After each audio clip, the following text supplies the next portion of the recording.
December 25 Christmas, രക്ഷകൻ്റെ പിറവിത്തിരുന്നാൾ. മനുഷ്യകുലത്തിൻ്റെ രക്ഷയ്ക്കായി ദൈവം മനുഷ്യനായി പിറന്ന ദിനം. ആ തിരുപ്പിറവി ആഘോഷിക്കുന്ന ദിനമാണ് ക്രിസ്തുമസ്. ലോകത്തിലേക്ക് പ്രതീക്ഷയുടെയും സന്തോഷത്തിൻ്റെയും ആശ്വാസത്തിൻ്റെയും ഒക്കെ കാരണമായാണ് യേശു കടന്നു വരുന്നത്. കാലിത്തൊഴുത്തിൽ പിറന്നു വീണ ആ സൂര്യ തേജസ് മനുഷ്യകുലത്തിൻ്റെ പാപങ്ങളെയെല്ലാം ഏറ്റുവാങ്ങി നന്മയുടെ പാതയിലൂടെ സഞ്ചരിച്ച് ലോകത്തിന് വഴികാട്ടിയായി മാറി. അതിക്രമങ്ങൾക്കും അടിച്ചമർത്തലിനും വിധേയനായി ശരീരത്തെ കുത്തി മുറിവേൽപ്പിച്ചപ്പോഴും സഹനശക്തിയുടെ മൂർത്ത രൂപമായ ക്രിസ്തു മൂന്നാം നാൾ ഉയർത്തെഴുന്നേറ്റത് പ്രതികാരദാഹിയായിട്ടായിരുന്നില്ല, മറിച്ച് ക്ഷമയുടെ, സ്നേഹത്തിൻ്റെ പ്രതിരൂപമായിട്ടായിരുന്നു. കന്യാമറിയത്തിൻ്റെ പുത്രൻ തൻ്റെ കർമ്മങ്ങളുടെ ദൈവികത കൊണ്ടാണ് ലോകത്തിൻ്റെ പ്രകാശമായി മാറിയത്. അന്ധകാരം നിറഞ്ഞ ഒരു ലോകത്തേക്ക് ദൈവികമായ പ്രകാശമായി സൃഷ്ടലോകത്തിന് സൃഷ്ടാവായ ദൈവത്തിൻ്റെ സ്നേഹം പകർന്നുകൊണ്ടാണ് അവനെത്തിയത്. സർവശക്തനായ ദൈവം ദുർബലനായ ഒരിളം ശിശുവായി ബെത്ലഹേമിൽ പിറന്നതിൻ്റെ ഓർമ്മയിൽ നാം ഈ തിരുനാൾ ആഘോഷിക്കുമ്പോൾ നമ്മുടെ ഹൃദയത്തിലും സ്നേഹത്തിൻ്റെയും കരുണയുടെയും സഹാനുഭൂതിയുടെയും പുൽക്കൂടൊരുക്കേണ്ടിയിരിക്കുന്നു.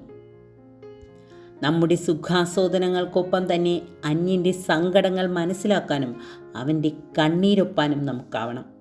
നമ്മിൽ നന്മയുടെ നീരുറവ വറ്റിപ്പോവാതിരിക്കാൻ നിരന്തരം നാം പരിശ്രമിക്കണം. എത്ര നാൾ ജീവിച്ചു എന്നതിലല്ല, എങ്ങനെ, എന്തിനു വേണ്ടി ജീവിച്ചു എന്നതിലാണ് കാര്യം. ഇന്ന് ക്രിസ്മസ് ആഘോഷിക്കുന്ന നമുക്ക് ഈ സന്തോഷം മറ്റുള്ളവരിലേക്ക് കൈമാറാൻ കഴിയണം. യഥാർത്ഥ ക്രിസ്മസ് സന്ദേശം സമാധാനമാണ്. ക്രിസ്തു ഈ ലോകത്ത് ജനിച്ചപ്പോൾ ദൈവത്തിൻ്റെ ദൂതന്മാർ പ്രഖ്യാപിച്ചു, അത്യുന്നതങ്ങളിൽ ദൈവത്തിന് മഹത്വം, ഭൂമിയിൽ സന്മനസ്സുള്ളവർക്ക് സമാധാനം. ക്രിസ്തുവിൻ്റെ ആത്മാവിനെ ഉൾക്കൊള്ളാൻ നാം സമാധാനമുണ്ടാക്കുന്നവരായി മാറാൻ പരിശ്രമിക്കണം. നന്മയുടെയും നീതിയുടെയും പക്ഷം ചേരാൻ സാധിക്കുന്നില്ലെങ്കിൽ നമ്മുടെ ക്രിസ്തുമസ് ആഘോഷം അർത്ഥശൂന്യമാണെന്നറിയുക. സംഘർഷഭരിതമായ ഒരു ലോകത്തിലാണ് ഇന്ന് നാം ജീവിക്കുന്നത്. യുദ്ധങ്ങളും സംഘർഷങ്ങളും ദാരിദ്ര്യവും രോഗങ്ങളും ദുരിതപൂർണമാക്കിയ ഇന്നത്തെ ലോകത്തിൽ പ്രതീക്ഷയുടെ തിരുനാളം തെളിച്ചുകൊണ്ടാണ് ക്രിസ്തുമസ് കടന്നു വരുന്നത്. ഈ അവസരത്തിൽ ലോകത്ത് വിശ്വസാഹോദര്യത്തിൻ്റെ ചിന്ത വളർത്താൻ നമുക്ക് സാധിക്കണം. നമുക്കായി ഒരുക്കപ്പെട്ട പ്രപഞ്ചത്തെ പരിപാലിക്കുകയും സ്നേഹിക്കുകയും വേണം. ദുഃഖിക്കുന്നവരെ ആശ്വസിപ്പിക്കാനും ആവശ്യക്കാരിലേക്ക് നമ്മുടെ സ്നേഹത്തെ വ്യാപിപ്പിക്കാനും പരിശ്രമിക്കണം.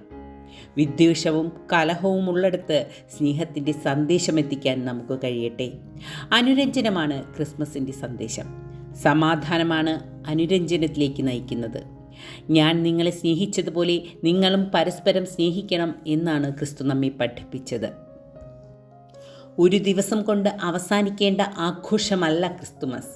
അത് അനുദിന ജീവിതത്തിലും വ്യക്തിജീവിതത്തിലുമെല്ലാം യേശു നൽകിയ സന്ദേശങ്ങൾ പാഠമാവേണ്ടതിൻ്റെ ഓർമ്മപ്പെടുത്തലാണ്. അതിനനുസരിച്ച് മനുഷ്യത്വമുള്ള മനുഷ്യരായി മനുഷ്യർക്ക് വേണ്ടി, സഹജീവികൾക്ക് വേണ്ടി നമുക്ക് ജീവിക്കാം.